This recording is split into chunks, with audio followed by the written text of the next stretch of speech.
Lettre à mes parents depuis l'exil. Je vous écris d'un pays où les silences ont droit de citer. Ici, personne ne me demande d'être joyeux, ni performant, ni même visible. Je me tiens là, rare et discret, comme j'ai appris à l'être. Papa, tu n'as jamais eu besoin de moi, je l'ai compris très tôt. Ton regard glissait sur moi comme on effleure un meuble dont on ne se souvient pas de l'avoir choisi. Tu préférais mon frère, et ce n'est pas une plainte, c'est un fait. Il te reflétait mieux, il vibrait à ton nom, moi pas. J'ai longtemps cru que c'était parce que je n'étais pas assez... Et puis j'ai cessé de vouloir être quelque chose pour toi.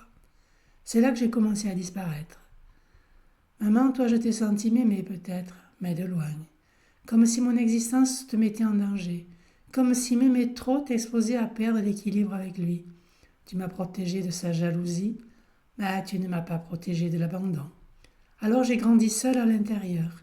J'ai appris à ne pas déranger, à ne pas demander, à me nourrir de peu. J'ai appris à être un rôle, un fils fonctionnel, un être de service.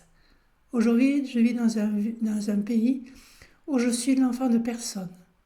Je vis avec mes souvenirs classés, avec des gestes rituels, des albums en ordre. C'est ma façon de rester debout sans me briser. Oh, vous n'avez rien fait d'horrible, mais vous avez oublié quelque chose, me reconnaître. Et moi aussi, aujourd'hui, j'essaie de me trouver dans la distance, dans la lenteur, dans ce retrait qui me protège autant qu'il m'attriste. Je vous écris sans colère, mais je vous écris pour ne plus me taire. Je suis le fils que vous avez presque vu. Cette organisation psychique construite sur le retrait affectif, la triangulation frustrée, est une tentative de salut par l'exil. On y trouve un père narcissique excluant. Ce père n'investit pas le lien et préfère le frère. Cela installe une position de rivalité perdante pour lui. Il devient celui qui n'est pas choisi, non reflété, non regardé.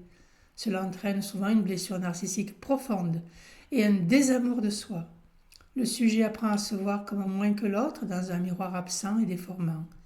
Une mère empêchée, soumise à la jalousie du père. La mère n'ose pas s'investir auprès de lui par peur d'activer la jalousie ou la colère du père. Cela laisse l'enfant isolé dans le triangle familial sans refuge. Le lien maternel est entravé, silencieux et passif. L'amour devient dangereux ou interdit, ce qui peut induire des troubles de l'attachement ou une incapacité à demander. Le sujet apprend que tout attachement est suspect, qu'il vaut mieux s'effacer que de prendre la place. L'exil comme solution psychique. L'exil n'est pas ici qu'un choix de vie, mais une solution défensive, se raréfier pour ne plus être pris dans les jeux d'ombre familiers. Créer une distance symbolique qui protège de la douleur et du non-lien. Le pays où il se trouve, avec sa culture du retrait, l'Orient, du silence, de la discrétion codée, peut devenir le contenant externe d'un monde interne blessé. L'exil devient l'unique matière d'exister sans s'effondrer, une forme de sublimation par l'éloignement.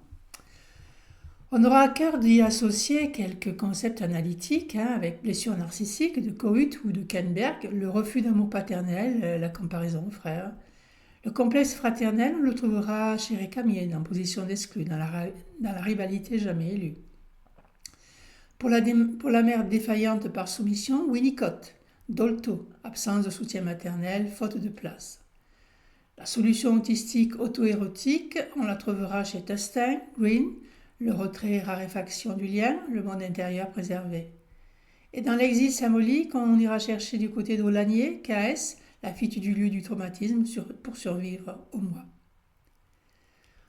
Enfin, d'une manière un peu littéraire, on pourrait revenir sur cette situation et la raconter ainsi. Il n'a pas fui sa famille, il a fui la version de lui-même qu'on voulait y enfermer.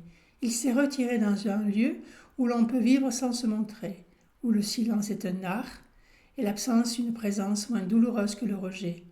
À l'écoute de ce patient absenté de lui-même, certains patients n'arrivent pas à s'investir dans le lien, non pas parce qu'ils le refusent, mais parce qu'ils ne savent pas que cela existe. Ils n'ont pas été initiés à la présence de l'autre comme lieu d'écoute vivante, seulement à la fonction, nourrir, transmettre, être utile. C'est patient organise sa vie comme une vitrine de souvenirs bien rangés. Il parle mais ne s'adresse pas. Il évoque mais ne partage pas. Il informe mais ne livre rien. Le thérapeute alors risque de devenir l'archiviste à sa place, celui qui conserve, trie, donne sens, jusqu'à sentir en lui l'usure du lien non réciproque, et la tentation de donner plus pour sentir quelque chose. Mais ce patient n'est pas vide, il est gelé. Il a appris à se raréfier pour ne pas menacer, à s'exiler pour ne pas s'effondrer, à chasser sa mémoire pour ne pas éprouver la perte. Le transfert se joue dans l'écart. Il regarde son clinicien sans le voir. Il attend qu'il reste, mais sans trop s'approcher. On doit bien entendu ici, en tant que thérapeute, apprendre à tenir cette corde invisible, sans tirer, sans rompre, sans user, car peut-être un jour il parlera. Pas de sa voix d'avant, mais d'une voix qu'il ne connaît pas encore, et que l'analyse aura permis d'advenir. Alors, en tant que thérapeute, voici la lettre que je voudrais adresser à ce patient. Je ne t'écris pas vraiment, tu ne lirais pas, ou bien tu lirais sans t'adresser à moi. Alors je te dépose ici comme une lettre restée sur le seuil. Tu es là chaque semaine et pourtant si loin. Tu compiles les souvenirs comme d'autres bâtissent un mausolée. Il n'y a ni chaleur, ni colère et ni regret, seulement des faits, et ton absence dans chacun d'eux. Je t'écoute sans t'atteindre, je ressens pour deux, et parfois je me demande si tu sais que je suis là, non comme une figure lointaine, mais comme une présence disponible. Tu as appris à survivre dans l'exil intérieur, tu as fait du silence un mur, et de ta précision un masque. Mais je crois en toi, pas en ton récit, en toi, en celui qui viendra peut-être un jour, avec une voix tremblante et une phrase qui ne sera pas archivée, une phrase pour dire « Est-ce que je peux rester un peu plus longtemps cette fois, sans que cela devienne dangereux ?» Et je crois que ce jour-là, je serai là. Et pour tous ceux d'avant, où tu ne pourras pas encore le dire.